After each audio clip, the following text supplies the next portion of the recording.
the Google, all of the recordings in the Google Classroom. So welcome officially to Hope's Winter 2023 PACS Winter 2023 Hope class. Sorry, it's been a long day. Hope stands for Holding On to Palestinian Existence. And so really with this course, you're going to learn how to do that in a way that helps you feel confident to advocate for Palestine, especially as young youth in the United States and in the diaspora. Sometimes it feels like it's something that's really far away and it's helpless and we don't know what to do. But there's a lot we can do. And the first step is you all being in this class and learning about this. So I also want to commend you for spending your Thursday evenings with us and really dedicating an hour and a half to learning and talking about Palestine. My name is Abir. If you don't know me, I'm the Palestine Education Director at PAC. This is my second or third time, I think, doing Hope. Maybe fourth, I don't know, but I love doing Hope, and this is one of my favorite parts of working at PAC. So I'm really excited to start this winter session with you all. Rania, do you want to? We're just going to introduce ourselves first, and then I'll have everyone do introductions. Sure. So welcome, everybody. We're really excited to have you all. Hope is definitely one of my favorite programs because it exposes a lot of people to the Palestinian struggle in a different light. And we really want you all to use this space for you. So if you have questions, if you have thoughts at any point, if you're like, this doesn't make sense, we're happy to kind of, pivot into the direction that you all want. So you really use this space. There's not many spaces that exist like this where you can come in your full self to these classes, and we can, help you wherever you're at in terms of understanding the struggle further. So what we ask of this class and the other class that we have for the older counterparts is just be as present as you can be. I know you all have a lot of different things happening, whether it be school or family or whatever, but if we can just this hour and a half while we're together, like be as present as we can be so you all can take as much as you can from these classes. And yeah, so I forgot to introduce myself. I'm Rania, I'm the Executive Director of PAC. And I really like this class a lot. And I think, it's been longer. Yeah, it feels like more, yeah. Cool. Thank you, Rania. I would just want to drive that point home that this is a very unique space, and it's hard to have any other spaces that really let, in a comfortable place, be able to talk about Palestine and get Palestinian history from a Palestinian-centered perspective. That was part of the reason I moved from California and moved here to work with PAC and to work on these. So I really want to point out how unique this is and how great the space is going to be for all of us. So before we begin, just logistical stuff, I just want to make sure everyone's been getting my emails. Sometimes for some reason my emails have been going to spam. So if you haven't gotten an email yet, because I know I emailed all of you, please let me know or check your spam folder and just make my email not go to spam. I don't know why that's happening. And then also just want to make sure you're all in the WhatsApp group. The WhatsApp group is where we're going to I'll send emails every week, but the WhatsApp group, I know it's easier sometimes on our phones for reminders. And I also want you all to use the WhatsApp group to build community. If there's ever anything like, you don't only have to talk to each other in this hour and a half. If something is happening throughout the week, or there's a question, or someone says something to you about Palestine, you don't know how to respond, feel free to use the WhatsApp group to ask each other questions or put comments or share resources, and we can always, and we'll always answer it there and build that community there. I saw Ghazi just joined. We're just doing introductions. We just started, and I'm going over some logistical stuff. So please make sure you're getting my emails. Please make sure you're on the WhatsApp group. And then yes, we also have a Google Classroom. So I'm gonna share my screen, and I'm sure many of you are familiar with Google Classroom because of COVID's virtual world. But I'm just gonna share my screen just to make sure you are all on the right Google Classroom. I also sent this in the email, and I can resend it again if you didn't get it. But this is what your Google Classroom for Hope's 2023 session is supposed to look like. You have the general, it might not look exactly like this. I don't know if the student version looks different, but you have the general documents. So these are the most important documents. The syllabus is on here. PAC created an action guide. We could talk about this a little bit later on the course, but if you're interested in like what kind of like tangible things can I do to support Palestine right now in my school or whatever business or whatever sector you're interested in, please look at our action guide. The Zoom link, in case you ever lose it, is always going to be on the Google Classroom. And then we also have a Palestine resource guide, which I would start with for you guys first before the action guide. It has endless amounts of books, articles, videos, movies, songs, YouTube playlists about Palestine, whether it's about learning about Palestinian struggle, the history, the culture. So this is a really great tool, whether for you to use it yourself, or if someone's like, I want to start learning about Palestine, but I don't know where to start, you can always share this Palestine resource guide with them. And then if you go down, you'll see we have a section for each classroom. So for each session, so here, right after today, for example, I will post the PowerPoint. So you guys can't see this right now, but I will post the PowerPoint, I'll post the recording. And if there's any assignments, which we won't do a lot of homework or assignments, but there will be one, just very quick one after this class. I'll also post them here so you can submit your answers or just have them if you need it. So is everyone good with Google Classroom? Can I get a thumbs up, a virtual thumbs up? It's not meant to make it scary or add any work. We don't want this to be something that feels like a burden. It's not school. We know you already have a lot going on. It's just there for resources and to help you and to keep us all organized on the same page. And also just to jump in quickly, in terms of the assignments, they're not actual like hard assignments. Like you're gonna see, they're just talking to your parents and getting stories from them. So don't get scared. We're not adding more homework or more work to all of you. Like we said, what's really most important is for you to be as present as possible during our class times, so that you can just get as much as, get as much out of it. Perfect. Okay, so I'm gonna share screen and get us started. It's hard for me sometimes to see the chat when I'm sharing screen, so please just like put a reaction or unmute or interrupt me at any point if you need to. Again, I want you all to interrupt me with questions, so please let me know. Okay, so on our agenda for today for the first class is just a very quick overview of what is PAC, in case you aren't familiar with PAC and why we offer this course. Some quick community agreements to make sure this is a comfortable place, virtual space for all of us. We're gonna do some introductions. We wanna know who you all are. We're gonna do an activity. I forgot to update that. It's not like we're gonna do a little little icebreaker activity to get to know you all. And start thinking about our role in the Palestinian struggle. And then we're going to talk a little bit about Palestine, youth organizing, and how Palestine is a social justice issue. And then again, it's not intense homework. We just have some questions we want you to ask your parents to come in with the next class, to help us with the next class. Rania, do you want to do this? Sorry. That's okay, sure.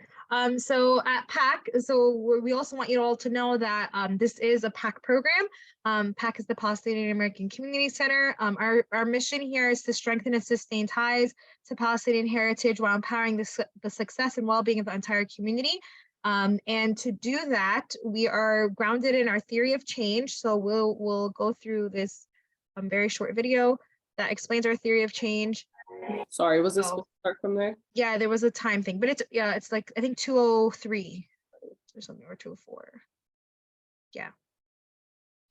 I should have. So basically, I'll let you watch the video, then we'll talk about it.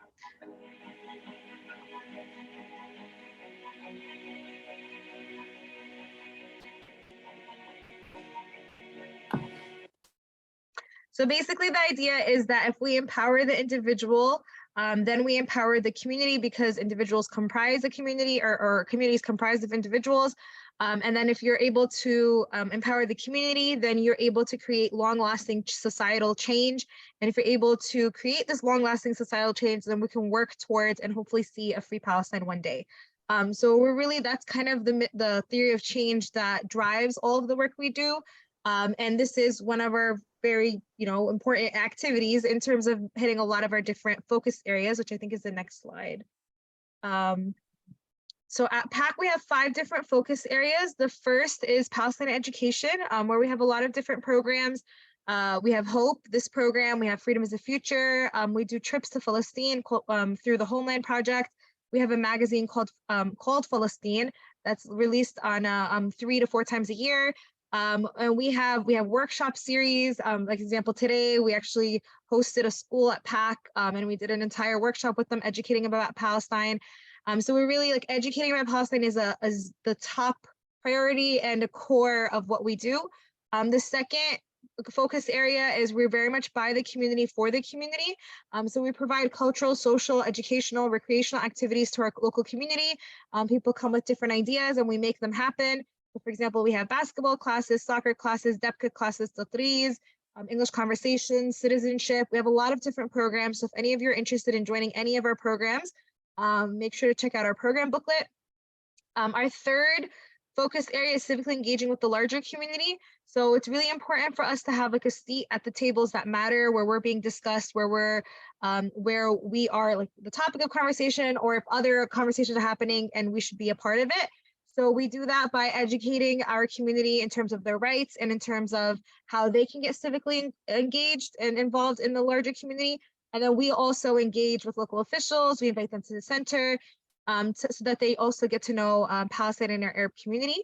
Our fourth focus area is engaging in social service. We do that through mutual aid drives, through helping people with applications, and through voucher distributions. And then our final focus area is that because we do all this wonderful work, in many ways we've become like a go-to place for many people in our community. So we work on building partnerships and coalitions with other local organizations to refer our community members to their services, so that we could, make sure that our community is getting all the services that they need. So we have a lot going on at PAC all the time. So if any of you are local, which I think most of you are, we would love for you all to get more involved, whether that be volunteering. We're about to launch our Get Out the Vote team again, which we do every about 6 months. So if you see that call, we'll definitely let you all know about it, and we hope you all decide to apply. We also have a program which some of you are all part of called ACE, which is our Advocacy and Civic Engagement cohort. We've had 3 different cohorts, Jamal and Amir, I think, I don't know, see anyone else who's part of it for this year, but they're part of that cohort, and we highly recommend you all to check that out too. So if you have questions about PAC at any time during our time together, feel free to send me a message, and I'm happy to answer any questions. Thank you. Thanks, Tanya. So there's a lot you all can do at PAC. Please take advantage of it, because again, PAC itself is a very unique space also that you all have access to. So very quickly, before, just to set some community agreements, some like kind of guiding frameworks for all of us to continue for the next 10 weeks. We are going to be talking about Palestine. Is not always easy, right? We're going to be hearing about some sad stuff. We're going to be sharing some personal stuff. Some people might be sharing a lot of things and being vulnerable with each other. And so we want to make sure that this is a comfortable space for everyone to do that. The best way to do that is to just agree on some community agreements from the beginning and be able to revisit them throughout the course if we need to. So I'm going to go over them, and then I just want to make sure, I want to get a thumbs up from everyone, make sure everyone's comfortable. And if anyone wants to add anything, we can definitely do that. The first one is one microphone. That's very literal over Zoom, right? So not talking when someone else is talking. And I also mean that to be like mentally present too. Again, it's an hour and a half of a week that we're dedicating for this. So we want to make sure we're giving people our attention, and we're giving people our care when they are sharing or facilitating or whatever it may be. The second one is step up and step down, which just asks you to be conscious of how much space you take up. So if you're usually the first person to unmute, or you're always the first person to answer a question, we love that, and that's great, and we love the enthusiasm, but we just want to make sure other people have some space and time to process and to answer as well. Sometimes people need more time than others, and so just being conscious of that, maybe just taking a step back if you already answered a question, and giving some time, a couple minutes for other people to think and answer also. And then on the flip side, if you are someone who doesn't always engage or has not participated at all, we want to hear what you have to say. There's no right or wrong answers in this class. This is not for a grade. Everyone has something valuable to contribute. So we want to encourage you to challenge yourself to participate more. The third one is my favorite one, which is what's learned here leaves here, but what's shared here stays here. So the larger concepts that we are learning can leave this classroom. But if someone is sharing something personal, a personal story, something about their family, they might be comfortable with you to share that, but that doesn't mean that they want the whole world to know about it, or the whole PAC community to know about it. So you can take the lessons that you got from the story that they shared, but we're not going to share personal things or people's names or whatever it is that they're sharing. The fourth one is recognizing impact versus intent. So sometimes, we we say something that we didn't mean or have the intention to hurt someone or be harmful to someone else. But the reality is sometimes the impact can be different and it might hurt or harm someone.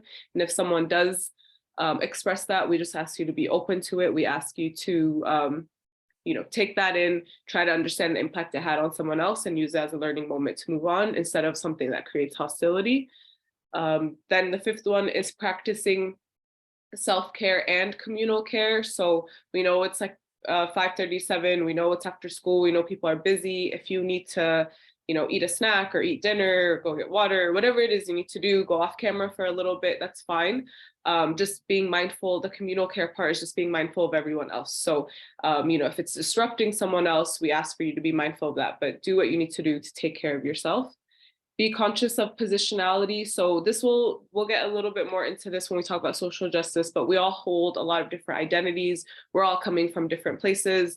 We're all coming from different knowledge levels about Palestine or just about things in general. We don't want anyone to feel bad for any other identity or positionality they might be coming in with. So just not thinking of this as a competition, but thinking of this as a collective learning space and being graceful to everyone in this space when we're sharing or talking. Then we shared squares, very different, very similar to step up, step down. And the last one I just said, just remembering we are a collective, we're here to work together, not against each other. And then last one is using I statements. We can't generalize for all people. We can't generalize for all Palestinians or all people from a certain village or a certain identity or whatever it is. So just use I statements when you're sharing something so that we're not falsely making everyone seem like the same when that isn't true. So can I just see either virtual thumbs up or camera thumbs up that this sounds good? We can all agree to move on with these. I see some. I do need to see it from everyone, please.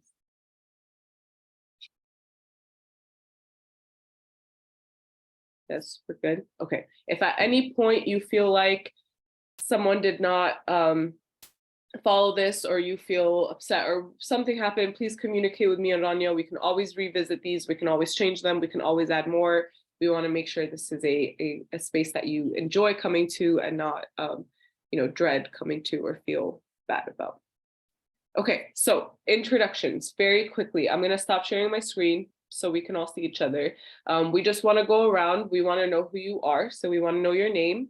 We want to know your age and year in high school or whatever class you're in. We want to know your favorite ice cream flavor. If you don't like ice cream, you could give us like your favorite snack. It's fine.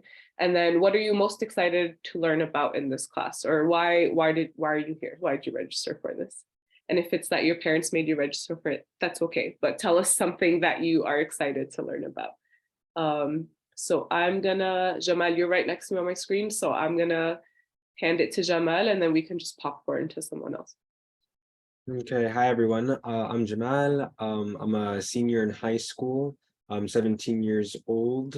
I forgot all the other stuff, but my favorite ice cream is mint chocolate chip, and I joined this to kind of learn more about our culture and be able to talk openly and have this open discussion about it, because a lot of people in my own community aren't Palestinian or aren't Arab, so it's difficult to kind of have these discussions. So I thought this would be a cool place where I could, kind of do that. Thanks, Jamal. Do you want to popcorn it to someone? Sure, Amir. Assalamu alaikum, everybody. I'm Amir. I'm a junior at PCTI. I'm 16 years old. Favorite ice cream flavor, like Jamal, mint chocolate chip. It's the best one. And I joined Hope to connect with my culture and understand Palestinian struggle.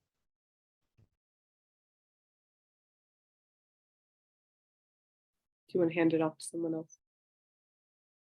Yeah, to Malik. Hi, my name's Malik. I'm a sophomore at PCTI, and my favorite ice cream flavor is vanilla.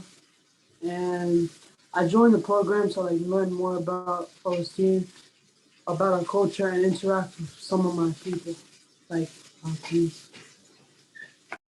Oh. I don't know what it is. Thanks, Marik. You could pick me if you want, I guess. Assalamu alaikum, everyone. My name is Bakr Al-Umari. I'm a senior at Piscataway High School. My favorite ice cream flavor, I guess, is cookies and cream. And I joined this program. Part of it was because, I'm in a community with a lot of Muslims that are from like different cultures other than Arab, mainly Pakistanis and Indians. And sometimes I get a lot of questions about the topic itself. So I joined just to gain more knowledge. And as Jamal said, have like a platform where I could actually learn from and spread the information to. And I'll pick Musab if he's still in here. Musab Mahmoud.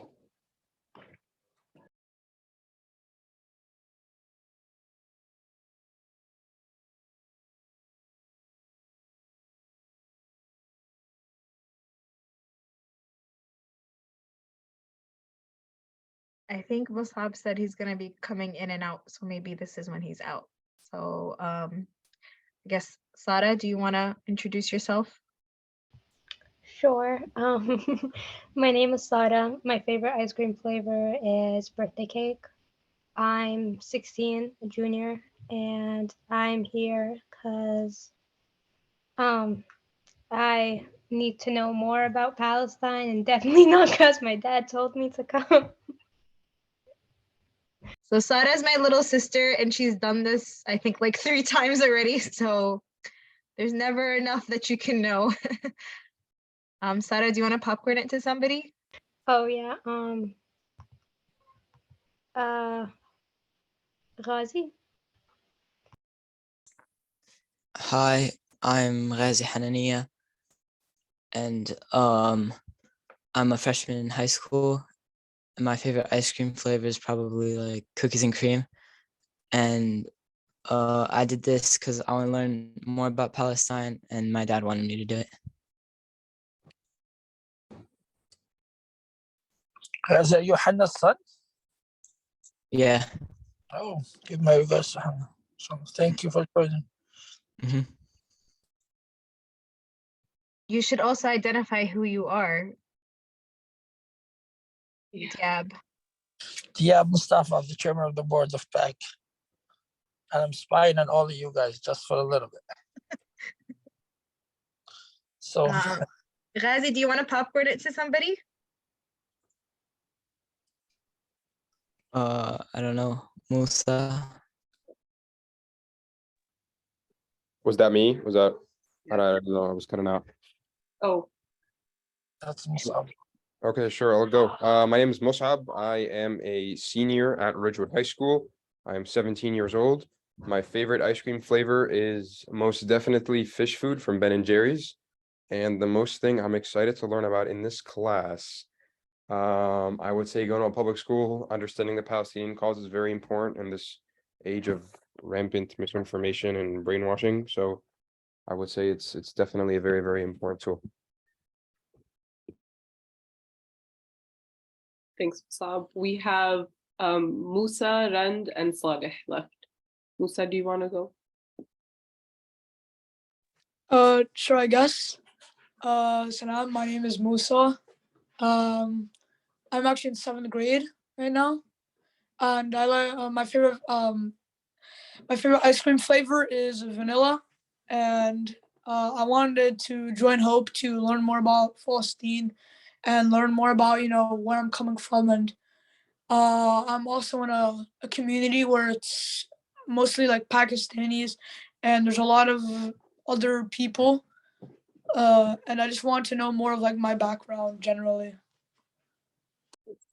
Thanks, Musa, for joining us at a younger age, but hopefully I think you're capable enough of keeping up. And if there's at any point, again, no matter what the age, people are coming from different levels. So if at any point you all want us like slow down a little bit, we can always do that. Rand and Saleh, do either of you want to go? I can go. My name is Rand. I'm 16, junior at Wayne Hills. My favorite ice cream flavor is vanilla, and I joined in order to like learn more about my culture and connect more to my roots. Thank you. And Saleh. My name is Saleh. I'm 14. I'm a freshman in high school. My favorite ice cream flavor is probably chocolate, and I wanted to learn more about my heritage by coming to this class. Thank you all for sharing. I feel like I'm hearing similarities from all of you in these introductions of wanting to know, if you are Palestinian, wanting to learn more about your history, your heritage. And then for those of you who are in spaces that are not as familiar with Palestine, being able to have the confidence to talk about Palestine and talk to other people about Palestine and educate them as well. And I'm hope we definitely will touch on all of those. And if you ever feel like, in the middle of the course, we have 10 weeks, so we have a while with each other, but if you feel like we're not getting at something that you really want us to, you can also look at the syllabus. You'll see everything we're going to talk about. Let us know, and we're always happy to change it. This class is for you guys, it's not for us. So if there's anything you want us to focus more on, please let us know.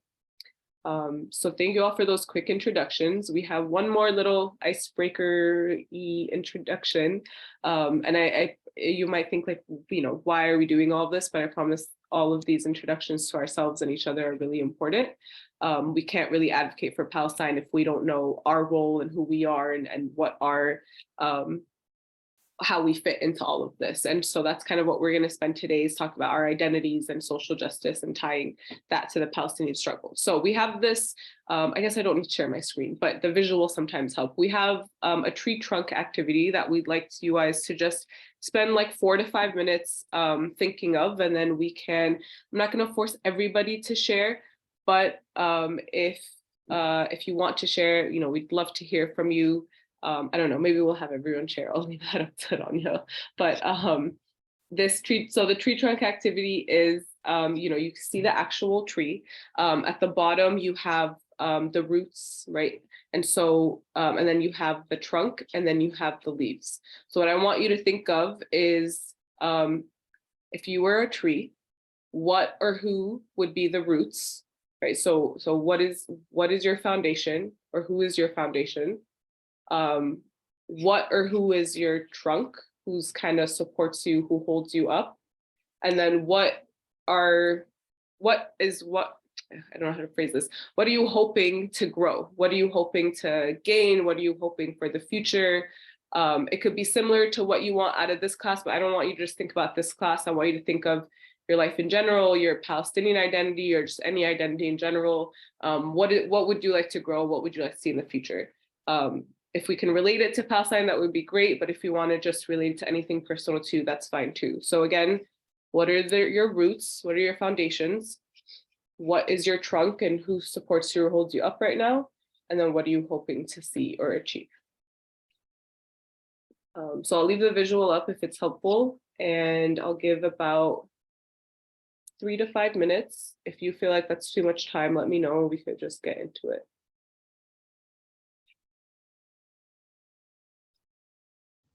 Can you type in chat everything that we have for the tree? Can you repeat that? I didn't hear you. Can you type it in chat, like everything Oh, for the? yes. Yeah.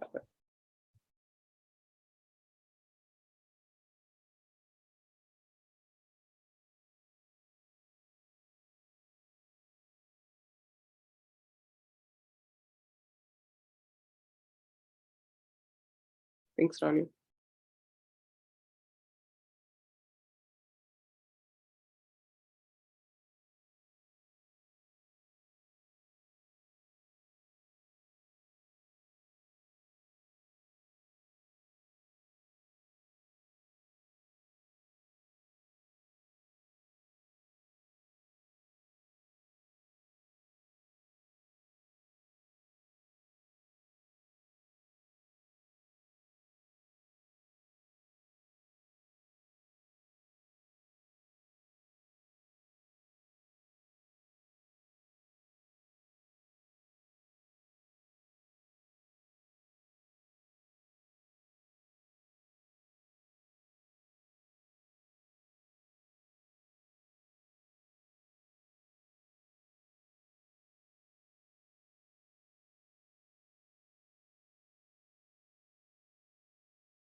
If you feel like you're done already, just put a reaction or put something in the chat, so we're not sitting here in silence.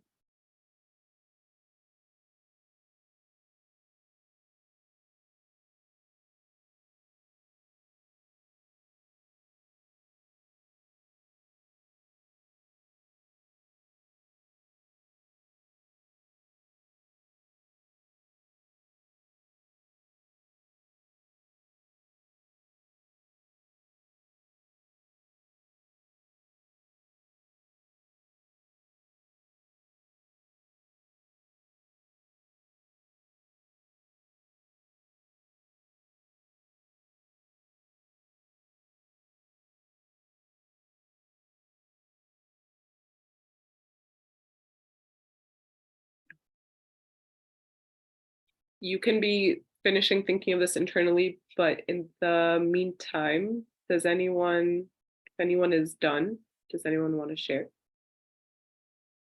This is our first practice of participation and potential vulnerability. And again, it doesn't have to be tied to Palestine at all. Hopefully by the end of this class, you'll have Palestine in each one of these, but for now it's okay if it's not centered around Palestine. I guess I could start. So I guess like my foundation, where I come from, like for my roots, it would be like my Palestinian heritage and my culture, but at the intersection of being, growing up in America, and having that, kind of American identity, like, kind of inborn in me, sort of, in an American public school, and kind of, being acculturated to all the like kind of national customs here.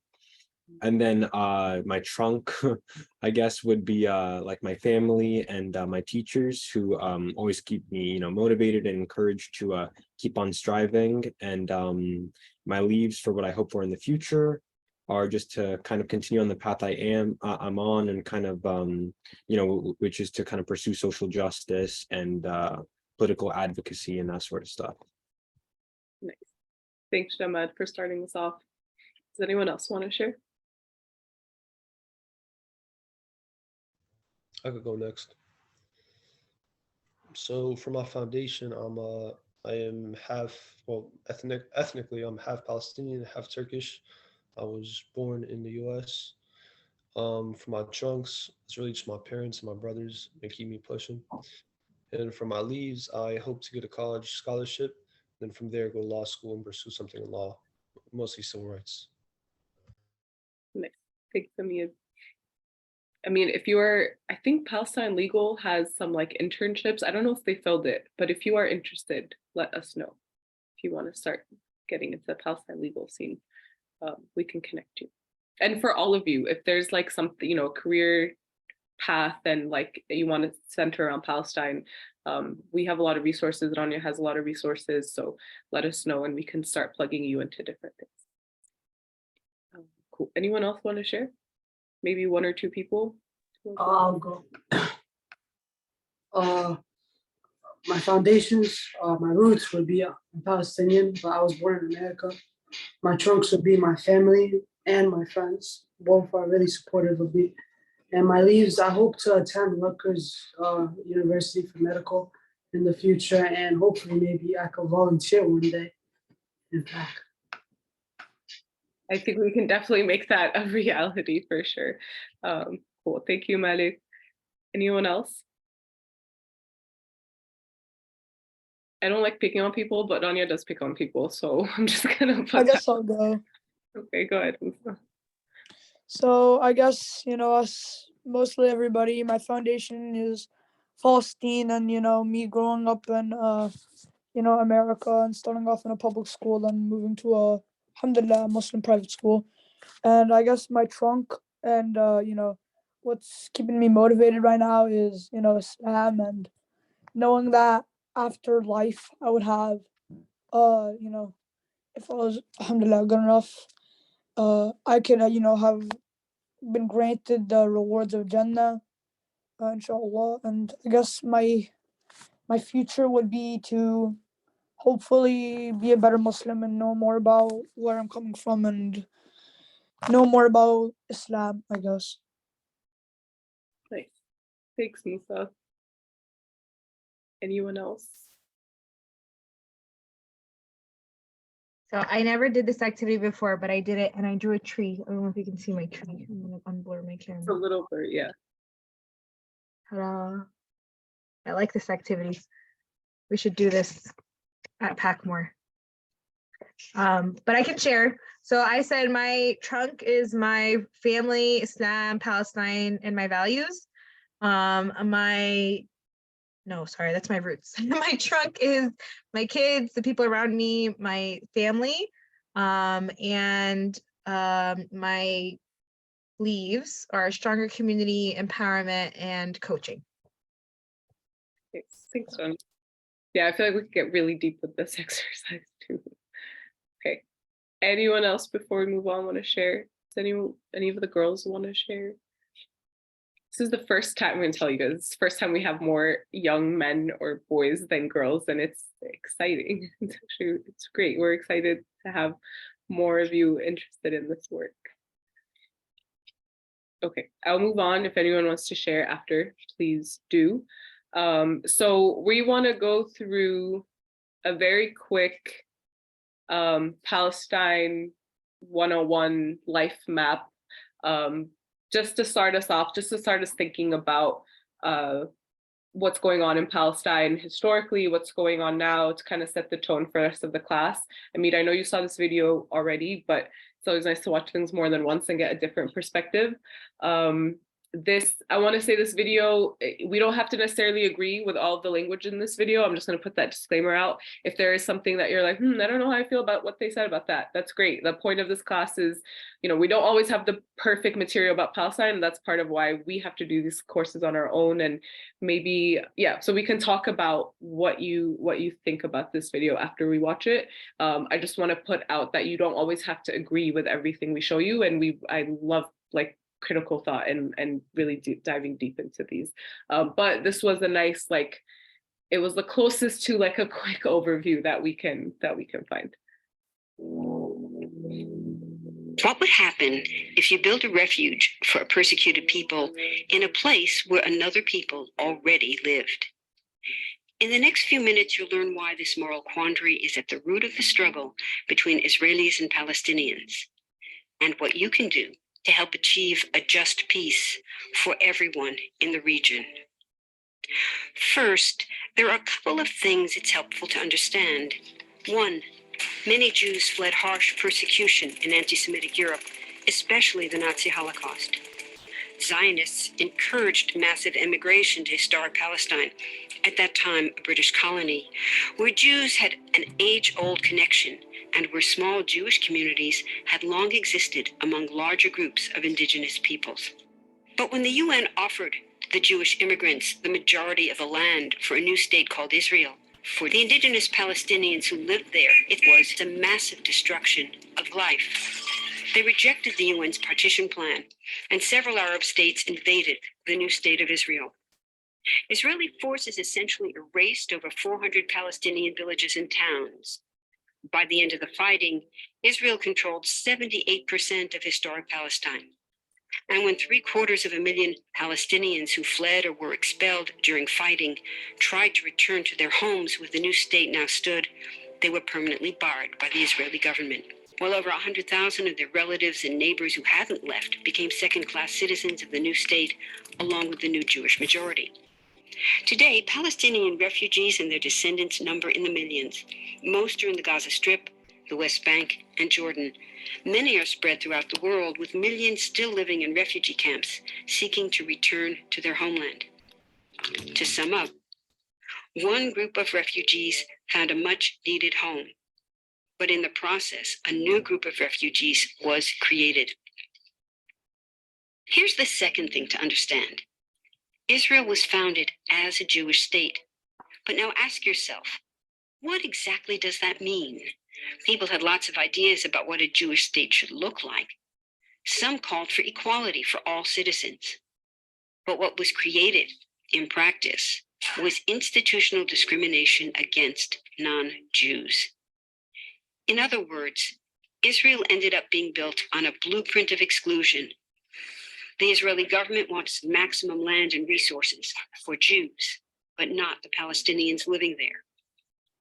That's why inside Israel, Jews get special privileges, including rights to land and housing, that are denied to the Palestinian citizens, who make up 20% of Israel's population.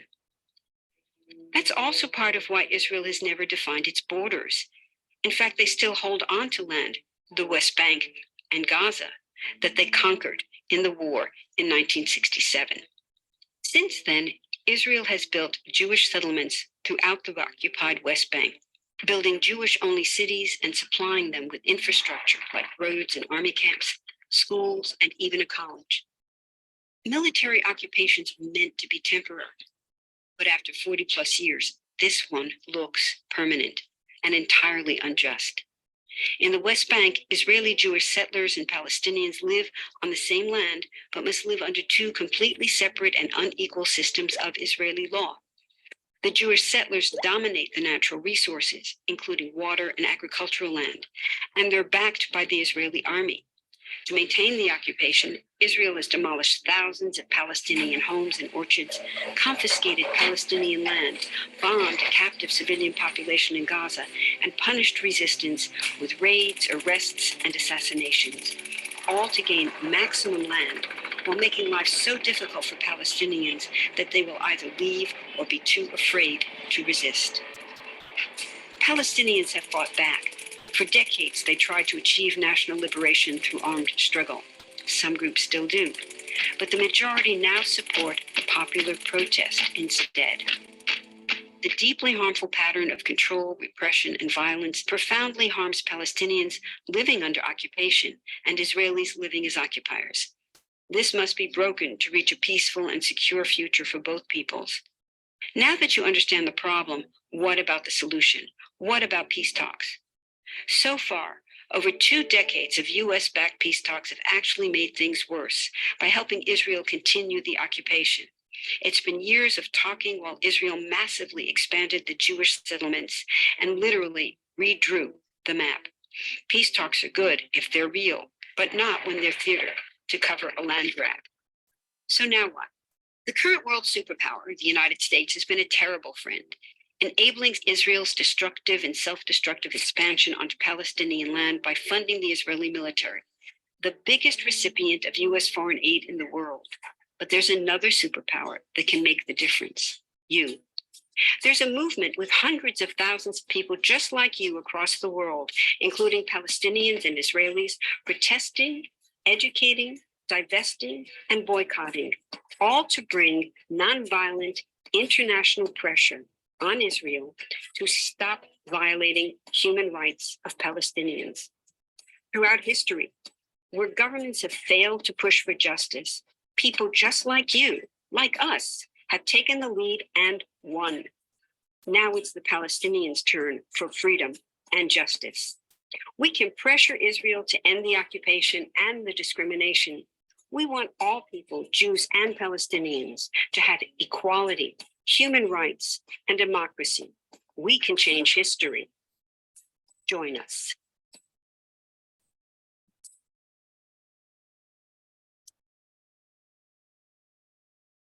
Okay, I'm gonna stop sharing my screen. I want us to talk about this video a little bit, unpack it, things that stood out to you, things that you didn't know before, things that you didn't like about the video. There are a couple of language points that I'll be honest, I personally don't like about the video, but I don't want to impose that on you. So I want to see if any of you, again, I want you to be open to, like, you cannot like something and you can tell us I didn't make this video.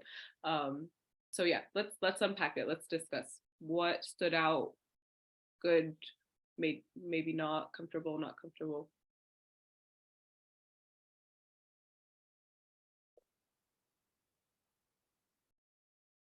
You can take a minute to process too, but.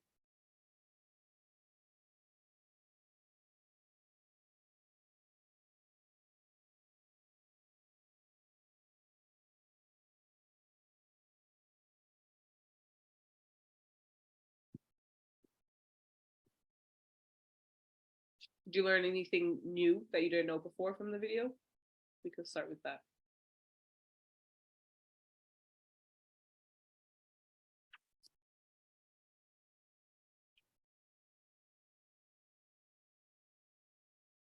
all of our classes are going to be discussion like this. So I want us to get comfortable with just talking to each other, because I don't believe in lecturing.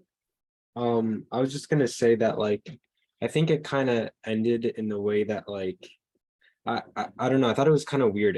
I feel like it kind of played into the tendency to end on this like, like hopeful, like optimistic, kind of and like, oh well, if you band together with all the rest of the people in the world, well then you can make a difference. But I think that's kind of like it gives a sense of false hope, and it's not really like accurate of what's gonna like kind of actually solve the situation at hand and solve the problem. Because I think that like there's been like protests in the past, and just mere advocacy isn't going to really solve that. So I think it was kind of deceptive of the truth and wasn't actually representative of what's really going on. Yeah, thanks, Shama, for starting us off. That it is the end part that I was referring to that. So I'm like, I don't know how I fully feel about this. And I can share a little bit more. I don't want to like impose a certain like way for us to think about Palestine. I want all of us to just kind of share what we think. But for me, shifting it towards the end, like I love the whole video until it comes to the end where like we need peace and equality, and that's great, and that is the long-term goal. But my question with that always is, and what I want all of us to start thinking a little critically about is, are we in the right place right now to think of peace and equality? And by that I mean is for us to talk about equality and peace, we need both sides to have the same resources, the same access to power, the same to be on the same level. And right now Palestinians and Israelis are not on the same level, right? Israel is I don't want to use that word, is an occupying power that gets military resources, financial resources, political support, emotional support from a lot of the world's quote superpowers, and Palestinians do not have access to the same resources or the same level of resources in terms of support from other people. There are a lot of people around the world who support Palestine, but in terms of like tangible resources, they're not getting the same that Israel does. And so that's one thing for us to be mindful of, is that tends to put the blame or the responsibility on Palestinians to feel like, Palestinians have to just,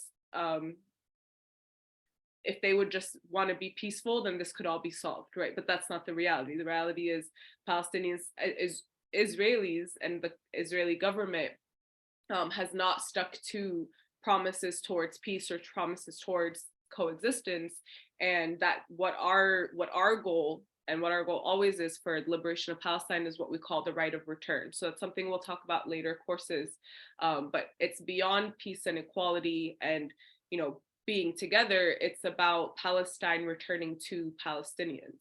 And the reason we're confident in saying that is because before Israeli occupation, being Palestinian is not a specific religious identity, right? Being Palestinian, there were Palestinian Christians, Muslims, and Jewish people living in Palestine before occupation. And so this kind of helps dispel that myth that this is a religious conflict. This is about Jewish people versus Muslim people. That's really wrong, because one, that erases Palestinian Christians, and that makes it seem like this is a religious conflict when it's not. This is a conflict about political power, about gaining more land, about greed. And so we want to make sure that when we're talking to other people about Palestine, we're talking about our goals for Palestine, we're being very clear about that.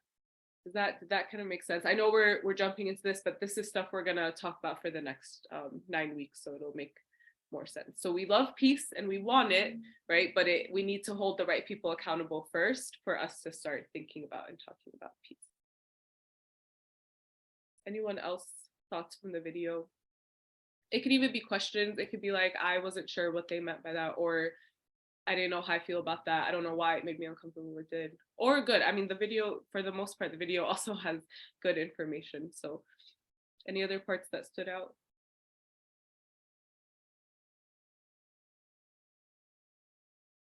I wanted to add something, not from the video, but I just like looked up quickly USA like funding for Israel, because I didn't know how much the actual number was. And I just want to read this one sentence from this like congress.org page. If you guys are okay with that. I don't know if that's like, it just says The United States and Israel have maintained strong relations based on a number of factors, including robust domestic U.S. support for Israel and its security, shared strategic goals in the Middle East, and a mutual commitment to democratic values. So I found that kind of darkly ironic. Yeah, we'll talk a lot about the myths that Israel uses to continue sustaining itself and getting support, but this myth of we're the only democracy in the Middle East, you will hear that a lot when people are talking about or defending Israel's presence in the Middle East. But we, as we're gonna learn, I don't know what their definition of democracy is, but if we look at true democracy, right, Israel is not upholding true democratic ideals from some of what we saw in the video, right? Like access to water is not fair.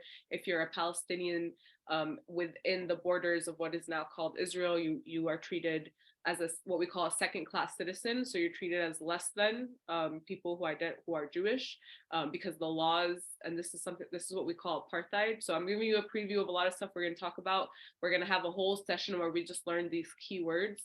And so what does something like apartheid mean? How is that happening right now? But yes, this is one of the myths that they always hold on to, is that we're the only democracy. Palestinians are the ones who are violent.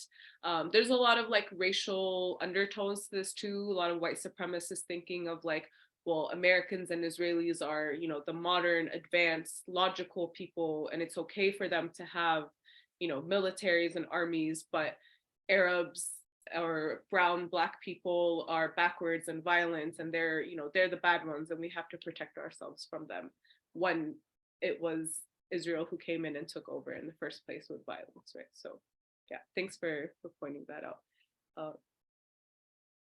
Does anyone, did you share the number of our tax dollars that goes to Israel? I didn't. It says that in 2016 the number was 33 billion, and then in 2022 Biden increased that by where's the number? Oh yeah, increased it by an additional 3.3 billion. So I guess now it's, you know, closer to like 36. So yeah, a lot of money. And this is how, for those of you who are sharing, like you know, you're around people who aren't Arab or Palestinian or no, a lot of times people are like, well, I don't care, that's something that's happening far away, like that's a foreign policy issue, that doesn't affect me. This is a great example of how it does affect us. Our tax dollars, our money is going to and is complicit in this occupation. And let's say they don't care about Palestinians. A way you can say it is, well, but this is money that could be used for us here domestically, right? We still don't have universal health care. There's people who can't afford to go to college, even though they're brilliant and smart, and everyone should have access to it. We have so many homeless people out, right? And so these are ways to get people like, no, this does affect all of us, because even if you don't care, although everyone should care, but even if you don't care about people who don't live around you, it is your money that is going, your money going somewhere else instead of it being used for people here, for yourself and for your families. And so that's always a good starting point to get people to care. Yeah, exactly. America is one of the biggest funders of Israel, and there's so many people that need that support here that aren't getting it. Any other thoughts or takeaways from the video before we move on?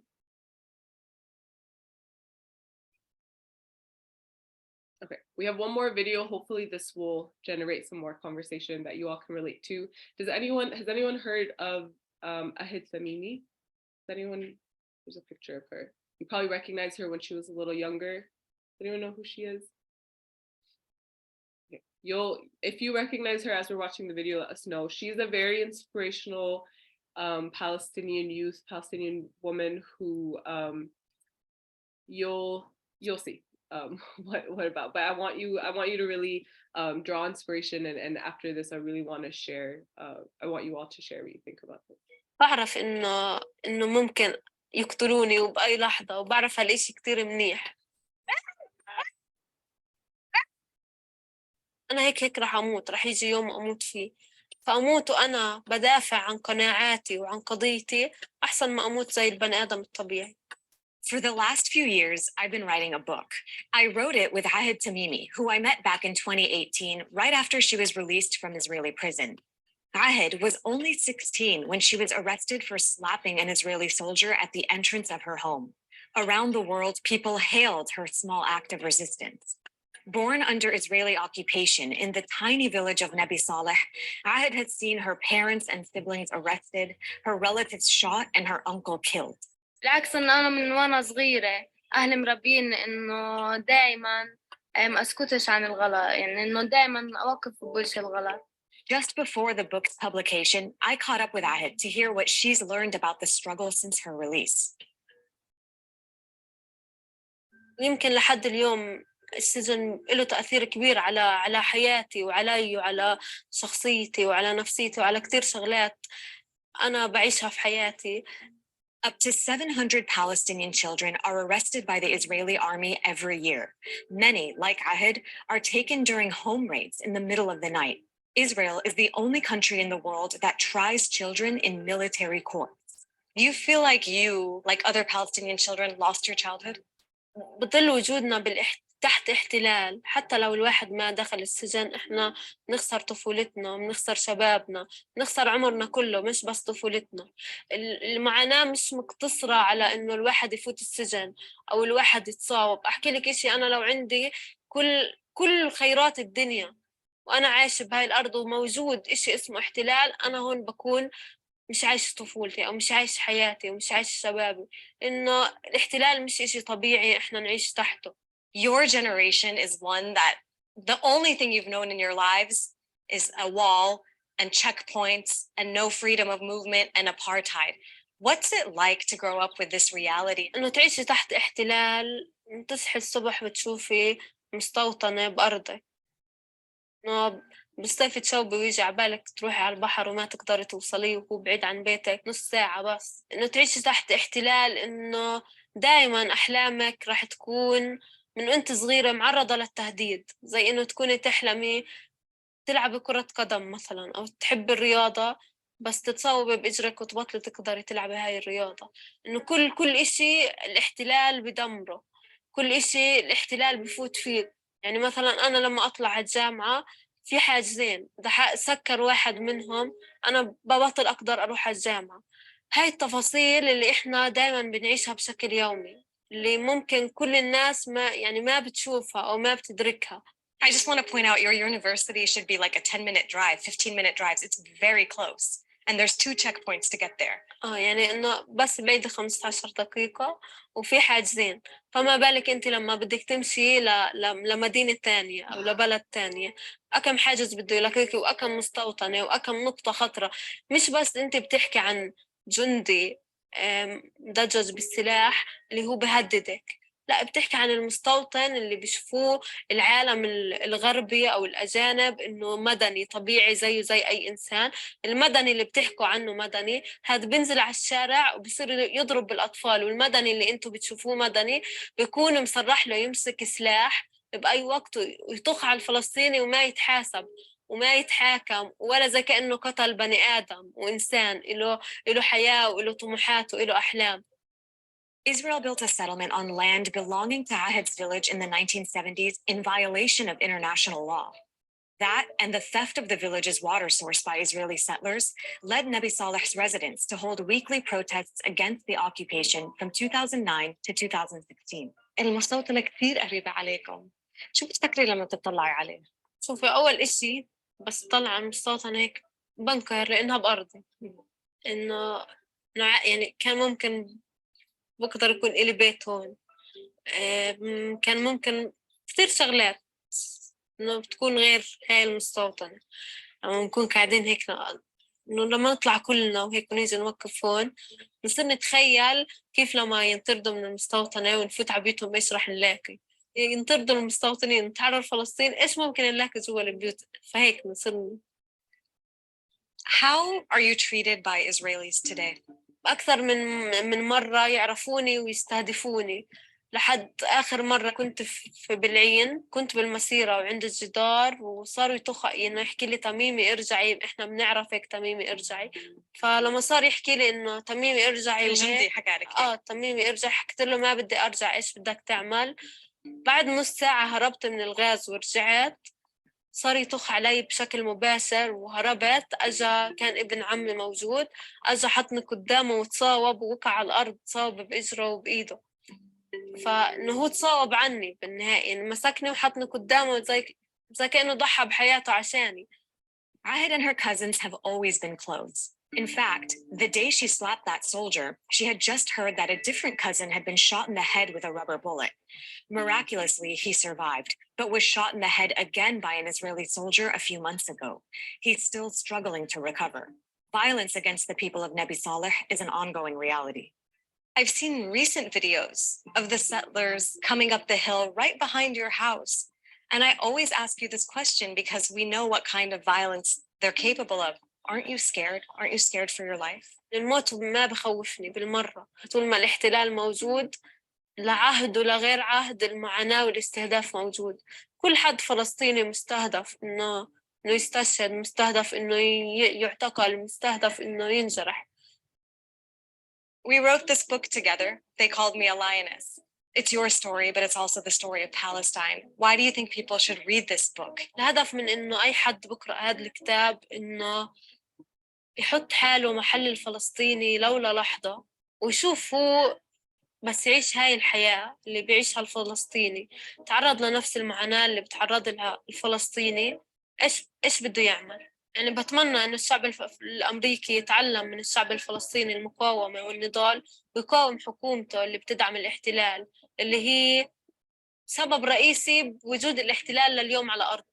Rahid is now studying law at Birzeit University. In all the years I've known her, she's always insisted that she's no different than other people her age. شوفي أنا من الناس اللي كتير بحب أفلام الأكشن ومسلسلات الأكشن والفامباير وهاي الشغلات بحبها، يعني أنا كتير بحضر هاي الشغلات.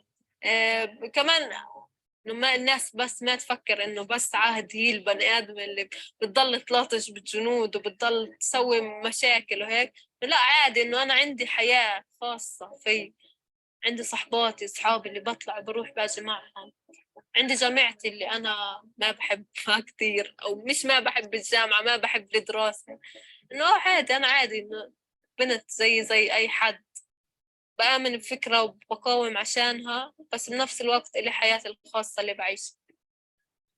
Do you still have hope that the occupation will end and that Palestine will be free? على مدار التاريخ كله أي دولة انبنت على القوة والظلم انهارت وما ضلت، فهذا الإشي دايما بعطينا أمل. الأمل بجيبه من إنه أنا ما بدي الجيل اللي بعدي يعيش المعاناة اللي أنا عشتها، ما بدي بنت بعمري فجأة تصحى تلاقي حالها انسجنت ومضطرة تحكي عن معاناة، لأنه الإشي مش سهل بالمرة. عشان هيك أنا بقاوم، بستمر بالمقاومة، وأنا وجيلي كلنا عنا الأمل عشان ما نكرر إنه الجيل اللي بعدنا يعيش المعاناة اللي إحنا عشناها. Hi guys, it's Dina in Nebi Saleh. Thank you for... Okay. So there's a lot in that video to unpack. And I want to give us some time to do that. So we can take a minute to process if we need to. I also would love to hear from some people who have it shared. So Saleh, Ghazi, Rand, Musab, and Sara. Sara, I'm going to pick on you first because I saw that Rania told me that you met Ahid. So do you want to start us off with just how you met her, your experience meeting her, or just anything from the video? Sure. Basically, I don't remember what year it was, but it was the year that the Homeland Project went to Palestine and I was already there. So they took me with them to go meet her. And it was actually like funny because it was like you expect like a more of like because everyone knows her, like you expect like a celebrity kind of thing, but like she was literally like a normal teenage person who like was just letting her dad talk for her and like just seemed so like pressured and like under so much stuff, and it like like in the moment you don't really think of it as anything, but then later on when you think of it, it's like as a teenager she went through so much, like of course she's gonna be stressed out and like anxious or like whatever it is that she was feeling. And yeah, and that's part of what she was trying to say at the end, is like she's just like anyone else who but she has a passion, she believes in something, and she lives there, right? And so sometimes what I think like two things is Palestinian youth don't always get access to like stress-free and happy youth or childhood, not for their own reasons, and not that none of them do, but because living under occupation is going to, of course, take a toll. As involved as you are, if you're involved or not involved at all, it is there and it is going to affect your life in some way. And so that's something that we need to think about. Some things that we are privileged, not all of us, because even in this country, some people have to grow up really fast and not have a typical like stress-free, happy childhood. But especially for youth in Palestine, this is a reality they're exposed to from a very young age. And so, yeah, and it's an important point for her to just explain that she's also just like anyone else and deserves to have a normal childhood and teenage years and be able to go to college, you know, and I think pointing out how close her university is, but the reality, because there's 2 checkpoints, and we know that it doesn't only take her 10 to 15 minutes to get there, it could take her hours, she might not ever get there at all, she might have to miss class, final, whatever it is, because of the occupation. So yeah, it affects her life in some ways, and she has this more celebrity status, but she really is just like anyone else. Rania? So I wanted to also point out that I definitely think all of you should take the time to read the book. They Called Me a Lioness. I think especially for I guess your age group, like I read it recently and I love the book, but I think this would help kind of relate it because it's crazy. And I put it in the chat. She was 16 when she was jailed. And she was, I think, 9 years old when she started becoming more active. And most of you are 16. So I want you all to think about like literally going to bed and then waking up the next day, like being like an international symbol for this big struggle that you can't really, you know, like kind of it's such a big struggle. It's so hard to be one person representing so much. And I think some notable things is that she's fair and she has blue eyes. That was always something that she mentioned in the book, and that, you know, a lot of people mentioned that that's why she became such an international symbol, because it's like you wouldn't think Palestinians look like that. And then the last thing I want to mention, and she talks about it in the book a lot, which is basically why was she jailed? So like in the video, they said that she shot, she after her cousin was shot in anger, she slapped the Israeli soldier. But that happened months before she was jailed. And in the book, she says that she was a senior studying for Tawjihi, which if anyone knows Tawjihi in Palestine, it's like really, really intense. And so she was like just focusing on studying. And then her dad tells her, hey, I think you're going to get jailed soon. And she asks him why. And he says, oh, because you're getting, he's like, I'm noticing your videos getting a lot of attention. It's basically going viral. And so he goes, so Israel, from a PR standpoint, are going to have to put you in jail to show that they're doing something. So I think that's also something that's really important to mention, is that that she was a symbol in every sense of the word, because everyone began to see what was happening. And basically she needed to be punished for the resistance that she was awakening.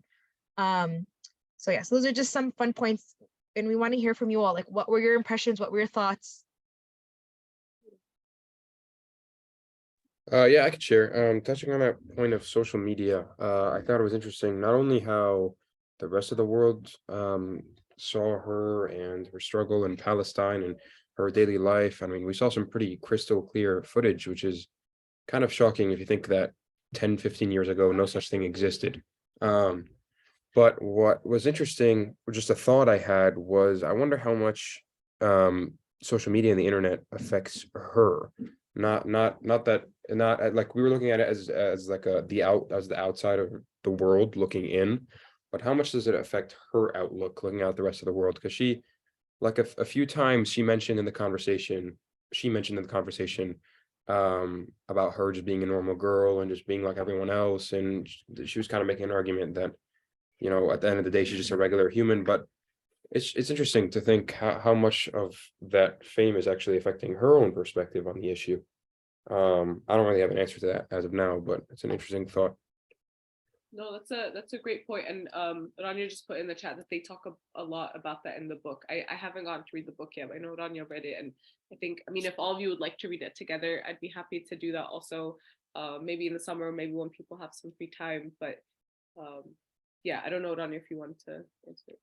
Yeah, so I think it was interesting because they're a perfect example as to how social media is used to uplift the struggle. So a lot of people are saying, like, why was this filmed? Why? So what they basically were doing it gives you like all the background story. But to summarize the book, basically the idea is that her family, there was a settlement that is right next to that they pointed out. And the settlement started taking over like a river or a body of water that's near their family. So in protest, her family and the entire village started going out every Friday, peaceful protests to just basically after Salat al-Jum'ah, they'd go out and they do a peaceful protest in protest of the settlers taking over this body of water. And so the Israeli soldiers started throwing tear gas, bullets. There were several fatalities till today that are happening because of these protests. The protests died down, but still, because the settlement is so close, they're constantly attacking the village. So where social media comes in is that when they started doing this, they're like, wait a minute, like, okay, this is clearly, we have to start recording it. So they actually started taking their cameras and their videos and would go live. They'd go just live stream whatever was happening.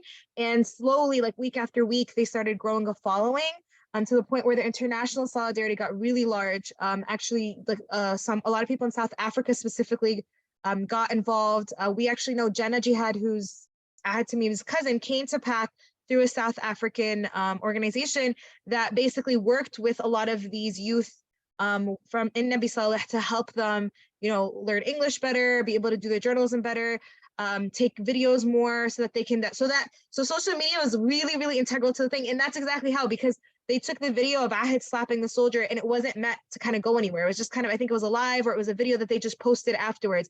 Anytime they had any altercations, they did it.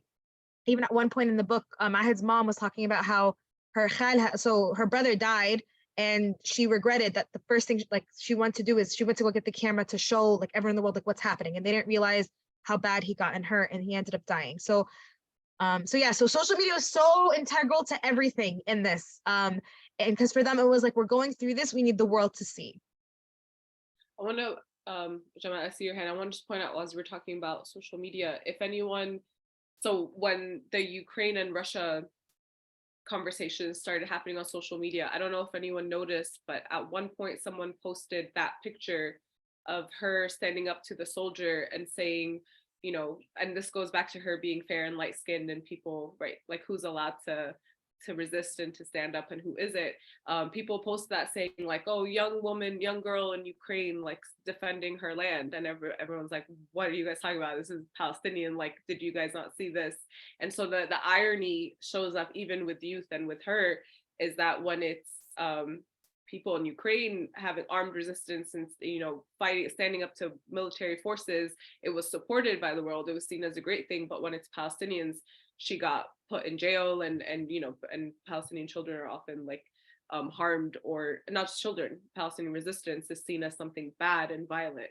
But when it's someone else doing it, someone who is European descent or whiter, blonde eyes, blonde hair, blue eyes, then it's seen as okay. So it was also on the note of social media is really interesting. Jaman, do you want to share? I was just going to ask, so I know that we're kind of talking about like social media and how it's used as this great tool for the Palestinian to kind of like kind of display like demonstrate what's kind of been going on and stuff. But would you say that it's like, if not a bigger issue in the way that then the Israelis kind of like that there's so much misinformation associated with this, that although it can be great in some isolated instances, a lot of times it's also a lot of things like just showing the like Palestinian reaction to something else, and then being like, oh, like look, here's another example of the violent Palestinians or something like that. So I don't know, what do you guys think about like if social media is kind of like more advantageous to what we're trying to pursue, or if it's kind of worse? This is part of my master's thesis was half about the role of tweets and social media and Black Palestinian solidarity. And this was like a 3-hour grad school conversation that I had with people. This is a great question. I don't want to answer it. I want to hear from all of you. And if we need more time, because it's a great question, especially for like your generation. I mean, we're not that different, our generations and politics and social media. So what do you all think? That can go on for hours. If I were to answer it, I would say it helps the cause, but not as much as most people would believe, because so obviously I think we can all agree that it's helping the cause and that you're getting primary sources, you're getting videos, you're getting photos, you're getting, you're basically there. You're on the ground, in them in Masjid al-Aqsa during the riots many months ago in Ramadan. You see all these things firsthand. And I think that's very powerful. But also on the flip side, I mean, social media is also, just like the Palestinians are trying to get out a message. Also, there's on the other side of the spectrum, there's another message being put out. But the reason I believe that it's a net benefit is that although on the other side of the spectrum, you can still continue to push that narrative that's been pushed for years surrounding Israel and, making it look like, the stoic defender. Although you can keep pushing that, it's kind of more of the same in that you're really just pushing what has already been out there. You're already, using whatever stats and etc. Whereas you're introducing a different, more human element to the Palestinian side. Like you're getting, when you're getting a video of kids screaming as like Israeli troops are bombarding them with bullets is very different than another Israeli article or I don't know, post on their story or whatever. There's a very different weight to it. So I would say it is a net benefit, but not as much as people would make it believe, because again, social media is just a tool, and it's not as if only the Palestinians are using it. Yeah, thanks, Musab. And I think that last part we said is really important. It's a tool, and I think that's the part. It has been, especially in the last couple of years, it's been really great to show the reality of Palestinians on the ground. But we have to remember that it is just a tool and it's not the solution, right? So this is where my couple of thoughts are, is like, sometimes people think, oh, I posted this on my story, so like, that's good. I've done enough, right? We don't want it. Again, it's just one way. It's just a tool. It's not the road to liberation. And I think also it's on us to make sure the right information, the right narratives are being put out. It's not diluted into something else, because unfortunately social media can do that. But I do agree that it has been a great way to just bring people into the conversation, but it shouldn't be the only way that people are brought in. Great question, Gemma. Thank you for that. Anyone else? I want to be conscious of time. I'm going to give us like maybe 2 more minutes to talk about this video, to continue unpacking this, and then we just have one last thing we want you guys to do before we end for today. Musa? So I feel like, like majorly, like through the video, the one thing that I noticed about is like throughout the world, more and more since social media and the whole situation arising on many different platforms, they got more popular. And from that perspective, some would say it was a very good thing. But in my perspective, depending on what side is recording it and how it's, I guess, viewed or how it's recorded, it could be either a really, really good thing to help like the Palestinian community and help more people come on their side, or it could be a very, very bad thing, and it could affect more people to think that the Israelites and all the people in Israel that are supporting the occupation could just, think that they're on the right, and that all the Palestinian people and all the Palestinian people that are suffering because of this could be, in the wrong, and they're the one disrupting everybody else. Yeah, no, that's a really important point. I mean, so much of the Israeli narrative that has like propaganda has been through media, right? It has been through the way that news outlets talk about Israel as, again, the only democracy, and the Palestinians as the violent ones. And yeah, we're going to talk a lot about these myths that they've been put out through the media and through things like social media to further the occupation. Janya? So I just wanted to add one thing, because I love the conversation about social media, but before we move on to a different thing in the conversation, in our discussion, I think it's important to highlight what I had said about the occupation, that she said, even if I'm given all of the blessings in the world, she still would never want to live under occupation. And I think that's really the essence of the Palestinian struggle. The occupation in all its forms is unjust, and it keeps people from living their fullest lives, keeps people from achieving self-determination, controls people's lives in many different ways, whether it be through transportation, through family, in all different aspects. So I think that's really important, is that she was saying, even if I was living the best, like blessed life, but I was still living under occupation, I wouldn't want to live that life. And I think that's really what we're going to focus on in this class is, explaining what is occupation, what does that look like, and why is it so problematic? Mhm. Thanks, Sonia. Anyone else before we move on? Last comment, thought, feeling? It makes it, I got like a little sad watching it, but then it's always like inspirational too, because it kind of refuels the fire, the motivation to do what we do, right? She's doing a lot there. A lot of youth are doing a lot there, and we'll, especially in the last months of December, a lot of youth like really took part in a lot of resistance going, and so I think that is motivation for us to. Our role is not the same role as youth in Palestine. We don't live in Palestine. We're not going through what they go through. Our role is not going to be what they do, but we have a unique role living here in the diaspora, being youth here, and that's through education and through raising awareness about what's happening, and lobbying and talking to people in power, and becoming the people in power in this country to change what's happening there. And so we'll talk a lot about, we're not saying we're not the same as her. We're not doing the same thing that she is, but we have our own role to play in the struggle, and we're going to draw inspiration from what Palestinian youth on the ground do, to kind of to hone in on that. So we also want to let you know, you all can thank Rania for this, but PAC is going to order a copy of her book for all of you. So we'll let you know when it's ready, when it comes, and you can go to PAC and pick it up, and we can read it collectively.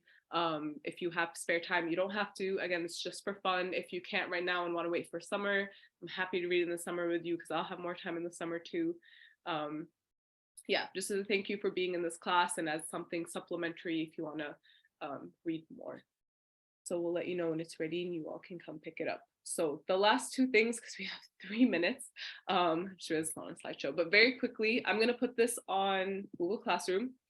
We want you to ask your parents a couple of questions coming into the next class. So next week is going to be focused a lot on Palestinian culture. We don't only want to focus on the occupation and the war and the sad stuff. Palestine is so much more than that.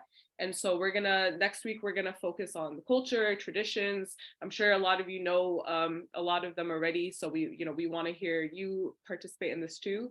We want you to ask your parents these questions before the next class and be ready to share them. You don't have to take a picture of it now. I'll put it on the Google Classroom. We just wanna we want you to know a little bit more, a little deeper about your family, whether Palestinian or not Palestinian. So I'll put this on the Google Classroom. Please make sure you have it done by next week at 5:30. And then the last thing is we just want to ask you guys to take a very quick, very quick survey. It's literally 2 to 3 minutes. It's just a couple of questions. Again, this class is for you. It's not for us. So we want to make sure we're giving you what you're here, what you want, what you're here for. We want to make sure you take away as much as you can from this. So if you all can just pull out your phones, scan the QR code, do the survey right now so you don't forget. I'll put it on, it is already on the Google Classroom, but you might as well just do it now. We don't want you to do extra work after. So spend the last 2 minutes doing this now. And then if you're finished, please let us know in the chat that you finished taking the survey. And that's how we're gonna end for today.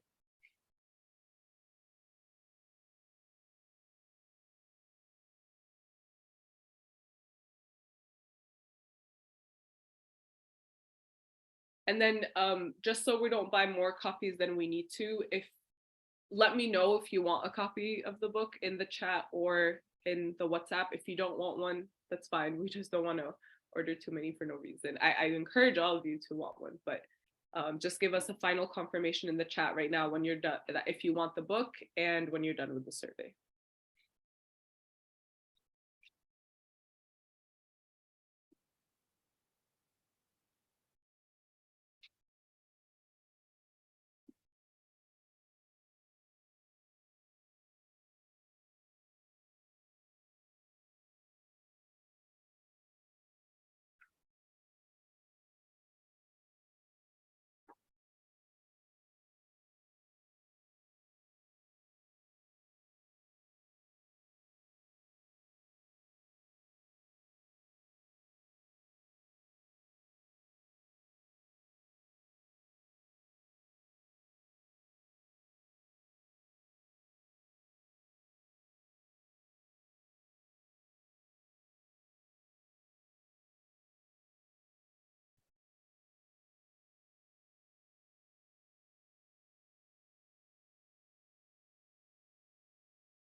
Okay, it is 7:01.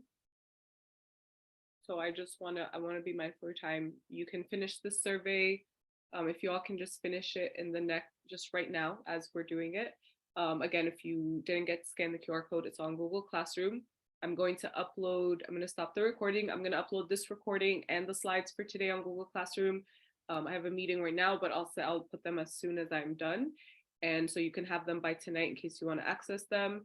And then again, please just let us know if you don't want a copy of the book or you're really not going to read it, let us know. But if you don't say anything, I'm going to say we are assuming you want one. And